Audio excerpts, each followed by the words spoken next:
انسان روز قیامت قدمش از قبرش میگه یک قدم زدن نمیتوند تا 4 سوال جواب نده. یکی از امونو چیه؟ یک من عمره فیما افنا، خدا میپرسه چند سال حیات دادم؟ 60 سال یا 70 سال یا 50 سال. فیما افنا، عمرت در چی صرف کردی؟ این سوال های برادر، این قسم به بزرگی خدا این منظره میشوه، این فرموده های، این یکون انکدوت نیست. فیما افنا، عمرت در چی صرف کردی؟ خب این را که میگوی که باید بگوی همه را، کود در کجا صرف کردی، چخیل کردی، همه اینا را پیش خدا میگوی.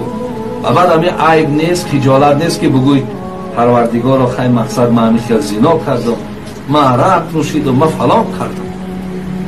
این بسیار برای تو دیگر اونجا هیچ دستگیری برای تو دیگر نیست برادر عزیز.